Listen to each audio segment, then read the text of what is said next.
cara da bala. São, são legados do nosso passado colonial, do nosso passado imperial, que estão aqui até hoje. Então, é naturalmente pensar que o voto de cabresto era só uma das várias ferramentas que existiam naquela época para isso. Claro, a Uhum. igreja sempre foi um dos pilares da nossa política.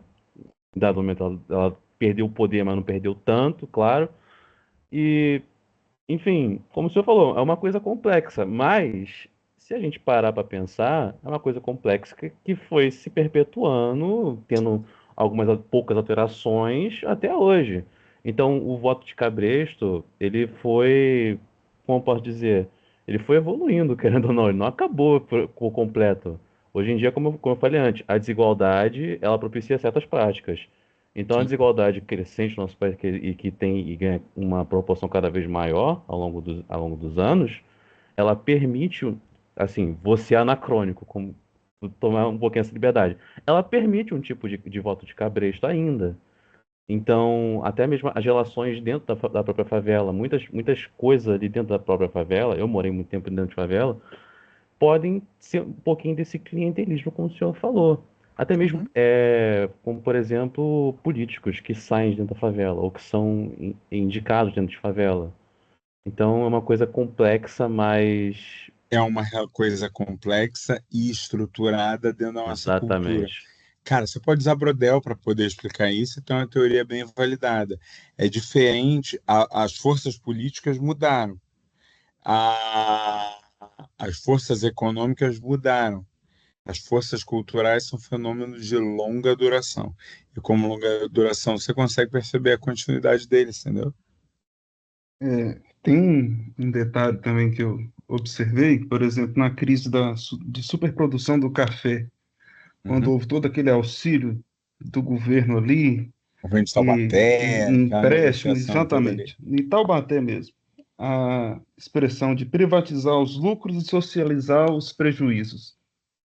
Nós temos uma continuidade muito clara aí hoje, onde existe um lobby muito grande em determinados setores, onde são privatizados os lucros e socializados os prejuízos de certas políticas econômicas aí.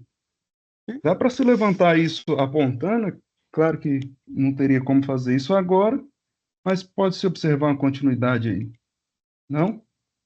Vamos lá. Vou de novo. O fenômeno econômico é um fenômeno de média duração.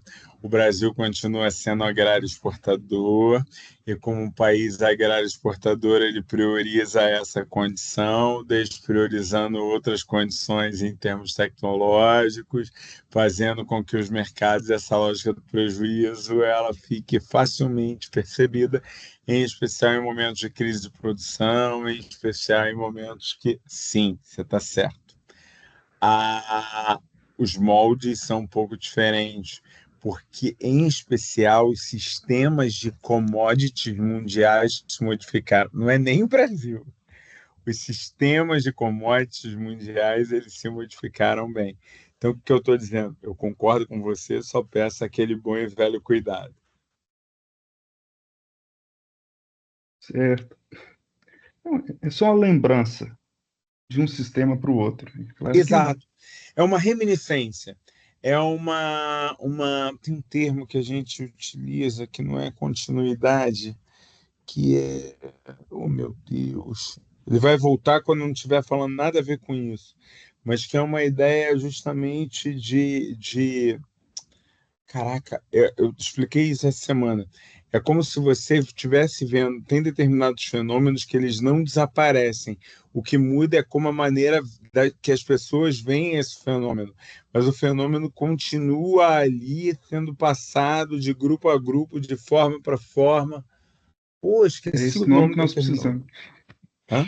É esse nome que nós precisamos, porque É continuidade, isso, é isso. eu não Daqui a tenho pouco ele como usar volta. esse termo. O sistema econômico é completamente diferente, mas o fenômeno O é fenômeno é muito isso. parecido. É isso O Professor, aí. fenômeno. e isso Fala. linka muito com o que você falou nas primeiras aulas, que o nosso país ele tem uma certa dificuldade de passar por mudanças, grandes mudanças, né? Sempre são pequenas mudanças, né? e vai se não adaptar. sei E a gente se adapta existe sempre. perfeito, existe um valor coletivo conservador. E quando eu falo isso, as pessoas estão achando que eu estou falando de política, e eu não estou falando de cultura. Uma cultura de tentar permanecer, de tentar reafirmar, e é isso mesmo. É isso mesmo. É uma característica, cara. E é uma característica que não é bom nem ruim, é só uma característica. E a gente lida com essa característica. Muito bem, muito bem, muito bem, muito bem. Se vocês puderem depois, não esqueçam, por gentileza, abrirem o tema. O primeiro tema a gente teve uma entrada legal, e o segundo tema ainda está bastante pendente. E aqui eu quero trabalhar um pouquinho sobre isso, que a gente vai estar pensando nessa multiplicidade do Brasil, apesar dele ter um momento muito relacionado ao centro ali em determinado momento. Que a gente começa o tema com essa perspectiva mesmo, pensar os Brasis e a maneira como os Brasis e a Constituição ela foi chegando nesses espaços Brasis, que era muito não à toa o que a gente estava falando. E aí a gente coloca a pensar exatamente algumas das coisas que a gente vinha afirmando e agora colocando de maneira clara. A, a República, ela tem, e aí fez como o Ibrahim colocou, foi lá no jornalista, foi lá no Aristides Lobo, a República, ela tem um processo que ela foi idealizada, mas muitas vezes, apesar de idealizada, ela não foi atingida. E por não ser atingida, ela gera uma decepção. É muito claro, no início do século XX, um quadro de decepção com a República. Se a República foi imaginada ou colocada numa ideia como Benedito Calixto. Todos os pintores desse final do século XIX são fantásticos. A gente está num excelente momento da Academia Brasileira de Belas Artes e as obras a óleo são fantásticas. Mas perceber essas obras é sempre perceber esse tipo de olhar que a gente está vendo aqui. Você está criando uma tendência, você está criando um exercício e você cria um ideal. Dentro desse ideal, o grande professor José Murilo de Carvalho, muito mais autor, José Murilo de Carvalho, ele coloca de uma maneira muito clara em relação à ideia do que é o bestializado. O bestializado é aquele que não sabe nem o que está acontecendo direito. E quando ele se levanta ou ele se movimenta, ele se levanta ou ele se movimenta bestializado diante daquilo e vai reagir. E como ele não tem clareza do que está acontecendo, a reação é sempre entendida de uma maneira muito animalesca. Essa gente que não sabe o que está acontecendo e está fazendo. Isso vai ser uma tônica desse Brasil e dessa maneira como você vai estar sendo colocado. Vai ter a grande discussão de como você vai ter, que Brasil que você quer ter, que ideia é essa que você, de alguma maneira, quer tá colocando. E, ao mesmo tempo que você coloca toda essa idealização, toda essa busca, você parte de que aquilo que a gente aprende como política dos estados e política dos governadores, ela tem sentido para indicar essa grande influência estadunidense no Brasil, que é esse ideal federalista que chega, e principalmente as maneiras como a Primeira República ela vai estar se colocando e se organizando para poder colocar. Eu acho fantástico esse movimento de frustração. É o tempo todo a ideia de que a república que eu queria não era essa. E aqui essa do Joaquim Saldanha Marinho é perfeita, ele diz textualmente isso. Essa não é a república dos meus sonhos, sendo um dos principais autores utilizados no Brasil para defender a república. E aí você começa a abrir esses Brasis que vocês estão percebendo. É um Brasil que no litoral vai ser uma coisa, vai se criar a ideia de que eu quero uma Belle Époque, e aí eu monto um pedaço de uma cidade no areal, eu abro um túnel, eu derrubo um morro, eu faço um processo enorme. Eu, em São Paulo, com a família dos italianos, eu vou ver o Matarazzo ganhar toda aquela estrutura, mas é o mesmo Brasil dos sertões, é o mesmo Brasil que vai estar colocando, vai dizer assim, cadê? O que que eu tenho aqui? Que estrutura é essa que a gente organizou? Teria sido a República Brasileira uma república no improviso? Será que não dá para eu considerar nada, porque eu não tenho nada de republicano? Afinal, o princípio de república é administrar a coisa pública para um coletivo. Quando o coletivo não tem esse acesso, do que eu estou falando de fato? Então, quando você pega a ideia de estar tentando perceber o papel dos agentes que não estavam sendo vistos, e aí você vai colocar a crise do Império, entre outros olhares, não numa ideia, como a grande maioria das pessoas, a escravização ou a não escravização, não. São as pessoas, o levantamento das pessoas, são as pressões exercidas por elas, por exemplo, no retorno da Guerra do Paraguai, para dizer: eu quero meus bens, eu quero aquilo que foi prometido. É o retorno voltado da Guerra de Canudos para dizer: eu quero uma outra proposta, eu quero um outro movimento. Então, quando você fala que o Oeste Paulista ele ganha uma notoriedade, e aí você tem um movimento de resistência dos próprios grupos a irem migrar, a se estabelecer para continuar sobre aquele processo, você tira toda aquela idealização, e a palavra é essa, de que os italianos e a chegada dos grupos não é. Esses grupos vão estar chegando na Terra Roxa, vão estar desenvolvendo, vão estar buscando novos caminhos, porque, de alguma maneira, você está lutando contra os movimentos de resistência, contra aqueles grupos que estavam ali dizendo: eu não vou mais permitir, aceitar, eu não quero mais permanecer diante desse processo.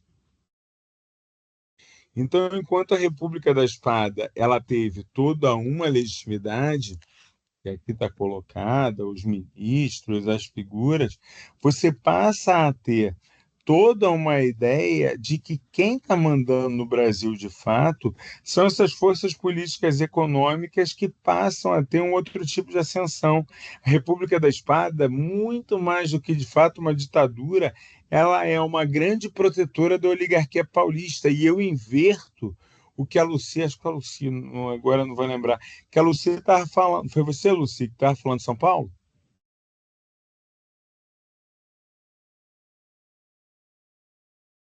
Está comigo ainda aqui? Eu fui embora? Me perdi?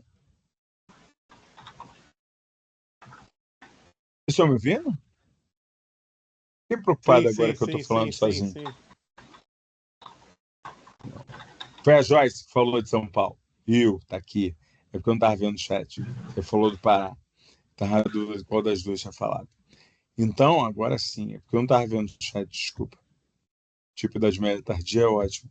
Só você, Samuel. Mas nota, voltando um pouquinho, nem vou voltar à imagem. Cara, você está falando de todo um sistema em que eu estou dizendo com todas as letras que não é Joyce, São Paulo que está apoiando a República da Espada. É a República da Espada que está apoiando São Paulo. E aí, volto àquilo que o Renan e o Samuel estavam discutindo, que o Renan acabou de colocar sobre a questão, e aí o governo passa a ser o principal responsável pela proteção oligárquica, pela manutenção da economia e dividir o prejuízo, porque eles não podem ter prejuízo. Eles não podem estar diante dessa situação de prejuízo. Cara, isso é fantástico se você para olhar. E quando você começa a entender esse movimento, fica muito mais fácil você entender a ideia. O Brasil já tem a modernização dos poderes tripartidos, do voto, do executivo, do legislativo, do judiciário, e a gente foi atendendo com essas manifestações o mesmo modelo. garantir os lugares e as manutenções das nossas hierarquias. Então, quando você começa a ter todo esse movimento, você tem a contradição estabelecida. De um lado, a oligarquia está lá presente, as cidades vivendo e a população estão bestializados, como disse a Murilo de Carvalho. E uma vez bestializados, vão se levantar. Greve dos ferroviários do Rio de Janeiro. Para que a gente foi trazer espanhol e italiano, essa gente fica ensinando os outros a fazer greve? E aí você vai continuar floreando ali, não dando mole. Ah, vamos ter a revolta da Armada, vamos ter a revolta federalista. Dá-lhe de pressão. Olha os maragatos, seus pica-paus aqui, meu cara. E aí você vai ver toda uma ideia das disputas canudos e vamos embora. O Brasil vai ter que se consolidar, nem que seja na bala. Não quero saber. A gente precisa se consolidar. Como? Do jeito que a gente conseguir, que se dane. Mas parar, a gente não pode parar. Vamos embora, vamos continuar. E você diz assim, caramba, boa parte das forças e das vozes, ela vai estar trabalhando muito marcada pelas disputas políticas, pelas disputas hierárquicas. E daí eu vou pensar no café com leite não como uma ideia só de uma marca, mas as duas principais oligarquias organizadas e estabelecidas como uma forma de garantir a organização de maneira que ela pudesse ser estruturada. Eu começo a lidar de maneira clara sobre como essas elites ganham notoriedade, não porque são mais ou menos, mas é porque são as elites que mais claramente estão articulando as outras elites. A elite paulista é fortemente uma elite representativa do Centro-Sul. A elite mineira é fortemente uma representação, uma elite que marca parte do Sudeste e Nordeste. Então, é esse poder de articulação que você passa a ter dentro dessa estrutura. É esse poder que você começa a ver para dizer assim, cara, mas peraí, rainha, deixa eu ver se eu entendi. O Brasil, ele era o quê economicamente ali nos primeiros anos do século XX? Um baita devedor internacional, um baita exportador de mão de obra de produtos agrícolas, e com uma elite que tinha certeza que estava na Espanha, que queria branquear, que queria abandonar esse atraso brasileiro, porque esse atraso vai estar marcado por uma tradição de grupos que não negam, e no início do século XX os intelectuais vão começar a discutir isso. São as nossas elites o problema. Nós precisamos recondicionar, nós precisamos reelaborar, porque essas nossas elites são impossíveis. Aí você fala assim, cara, então o modelo político é de uma tentativa constante de equilíbrio no sistema em que um está em processo de acusação dos outros, em que um, de alguma maneira, vai estar entendendo que os poderes têm dependência entre si.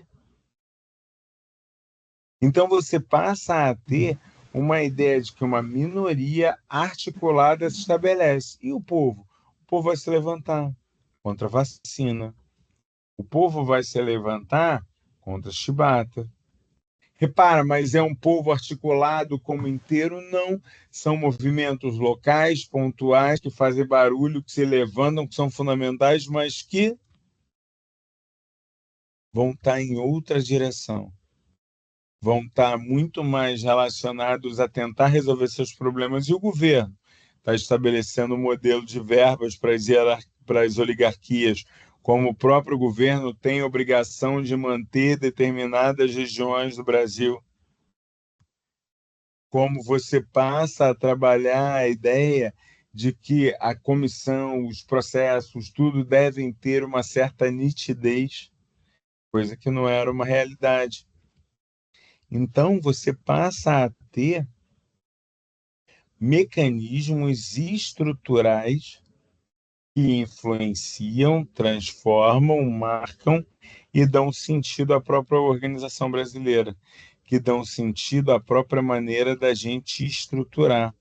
Porra, Rainha, sabe uma coisa que eu fiquei notando? Instauração republicana e o tema de sertões, ele tem elementos parecidos, sim, porque eles não são lineares. Eles têm o ponto de observação. Um está vendo a cartografia política, o outro está vendo o mecanismo de instauração política. Se você sobrepõe os dois, você consegue entender a estrutura como um todo. E aí você consegue perceber como é que você passa a ter toda a articulação, inclusive do poder central, facilmente marcado pela cartografia. Exemplo, dá uma olhada nos cargos políticos do Campos Salles. A Scioli vai ser o representante no Ceará e ele vai colocar numa das funções do ministério um dos parentes do Scioli. Souza Campos, Sergipe, mesmo esquema no Rio de Janeiro. Calmon, Viana e Ceabra na Bahia. Os nomes continuam por aí. Você vai ter as representações e parte do conjunto de ministérios. Vieira, Cunha Martins e Araújo no Maranhão.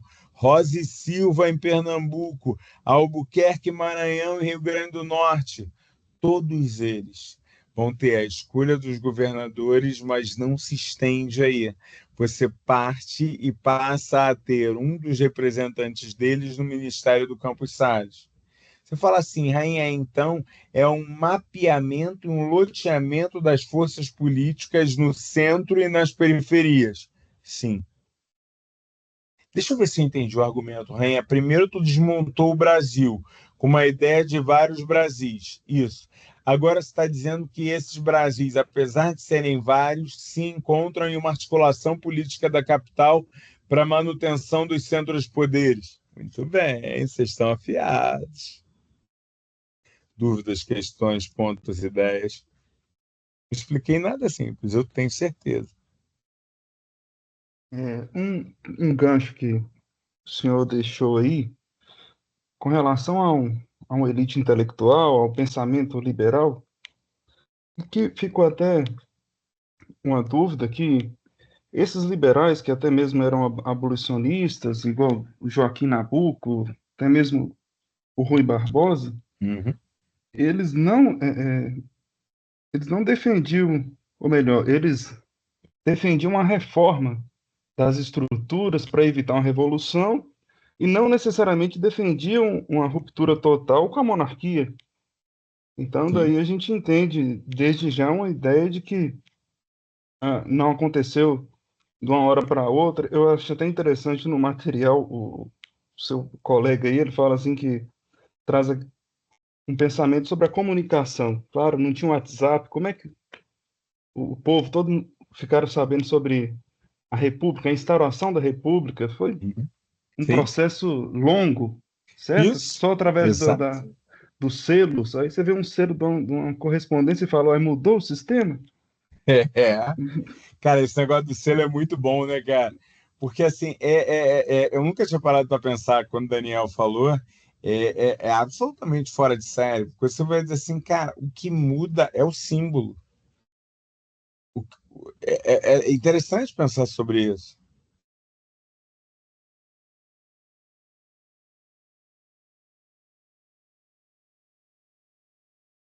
Terminou, Renan? Continua. Sim, não, esse pensamento liberal que eu falo assim, então ele defendia só uma reforma, não necessariamente a república, porque a gente entende que eles entendiam que ele ia conseguir mudar toda a estrutura, mas mesmo assim, dentro de uma monarquia, era isso mesmo? E assim, além de tudo, eu penso assim que esses pensadores e tudo eles, a gente pensa que lógico que não dá para você pensar o que estava na cabeça do Joaquim Nabuco naquela época, mas os ideais que eles estavam buscando para poder entender que não devia haver mais a escravidão no Brasil, era mais para evitar uma imagem do Brasil lá fora, na França, né, na Europa, enfim, que nós somos atrasados. É tanto que com a Belle Époque, ou Époque, era tudo uma cópia daquilo que vinha lá da França ou da Europa. Então, todo esse pensamento que eles traziam era desse sistema que vigorava lá. E esse sistema, Renan, ele é a resposta para a tua primeira pergunta. A partir do momento em que você tem um ideal de que o Brasil deve ser modernizado, eles não se importavam, não era um problema para eles a monarquia, mas ao mesmo tempo eles eram defensores e entendiam que o Brasil só seria respeitado internacionalmente quando virasse uma república. Por isso eles apoiam com muita facilidade a república, ainda que com ressalvas e com o processo, entende? Sim. E aí essa ideia de civilizar, então, vem tudo daí, então, desses ideais. Exatamente. Exatamente. É um ideal. Eu diria que boa parte de novo, eu faço questão de falar do fato tropical, e assim, é importante que a gente saiba que o Chico Buarque não faz uma referência histórica como essa à toa, considerando que o pai dele era um dos principais ensaístas de história do Brasil. O Sérgio Buarque, quando ele vai fazer o debate de elite do atraso, como o Brasil ele não conseguiu, de alguma maneira ele trabalha muito com a ideia de conceitos que não se materializaram. Quando Chico Buarque faz Foi bonita a festa pá, fiquei contente, ainda guardo renitente uma semente para mim, tantas léguas a nos separar, tanto mar, mas também sei como é bonito para navegar, navegar, navegar. E ele vai falar sobre essa ideia de construção de uma influência de que a gente deveria ser como Portugal vinha se modernizando. Quer dizer, cara, se eles que foram, quem criou isso aqui, estão modernizando, vocês estão esperando o quê? A Revolução de Escravos contra Marcelo Salazar, quando ele vai recuperar lá atrás e vai falar, essa terra ainda vai cumprir seu ideal, ainda vai tornar-se um imenso Portugal. Não é acidente. Não é acidente, é uma escolha. E esse tipo de escolha me ajuda a entender boa parte desses movimentos. Os bestializados, eles não são bestializados porque são feras. Eles são bestializados porque eles estão fora desse ideal que eles não compreendem. Que mané virar França? O que você está falando? Por quê? Porque as questões acabam sendo sobre a vacina e a imposição. Mas o Rio de Janeiro, dentro de uma crise sanitária terrível, estava mesmo. Precisava para combater, porque senão ia morrer todo mundo, febre. E é mesmo. Mas, cara, você transformou a vacina em algo obrigatório e mais do que também vale a pena. Mas você invadia a casa das pessoas e obrigava as pessoas a mostrar o braço. Homens mostravam o braço com muita facilidade. Rainha vai dizer que mulheres não mostravam o braço? Infelizmente, é um modelo social diferente do nosso. E aí você começa a entender que movimentos são esses. E aí você começa a entender e fala assim, não, mas agora chegou a Segunda Guerra Mundial, o mundo está lutando, está chegando o rádio no Brasil, a gente está moderno, isso aí já acabou. Em 1912, uma das batalhas mais enormes que a gente tem é de um movimento messiânico. Guerra do Contestado, uma liderança de caráter mística defendendo a ideia de que precisa fazer de alguma outra forma. Quando João Maria vai trabalhar sobre a ideia da Guerra do Contestado, é sobre isso. Quando você começa a entender todo o conjunto de que, não, eram os fanáticos, eram isso, era aquilo, são os discursos de redução, mas a ideia de levantar de alguma maneira continua sendo presente. A Batalha do Contestado é uma batalha que vai acontecer entre Paraná e Santa Catarina, tem muito a ver sobre os limites do território, o chamate, mas tem a ver também com a ideia de um chamado messiânico relacionado a José Maria e da idade que ele deve ocupar uma determinada terra. Você fala assim, cara, em 1912 a gente ainda estava nessa, essa modernização idealizada ela não existe. Porque ela é múltipla, ela está em construção, ela é processo. E se ela está em construção e ela é processo, eu só vou conseguir entender isso vivenciando, experimentando esse debate, experimentando esse processo. Eu quero fazer na aula que vem um caminho pelas cidades, que eu não vou conseguir fazer agora, que já são 22h40. Quem não abriu o tema 3, por favor, abra. De novo, ele reafirma várias coisas, ele dá um tom legal. Eu vou trabalhar só o módulo 3 na aula que vem para a gente poder trabalhar e fechar, tá? Mas eu queria pedir um favor agora. Pedido para a próxima aula. Eu quero música, mas eu quero conhecer um Brasil mais profundo. Então, eu quero músicas do Brasil entre 1915 e 1930. Não pode ser depois de outro momento. Eu quero que cada um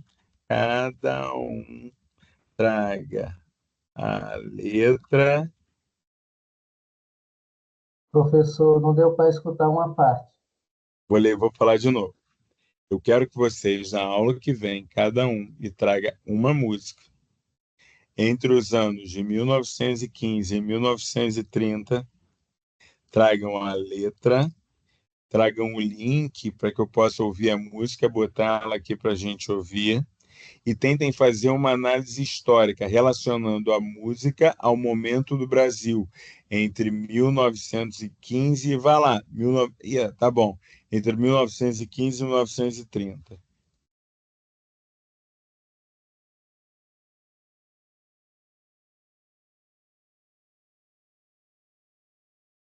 Entenderam o que eu pedi?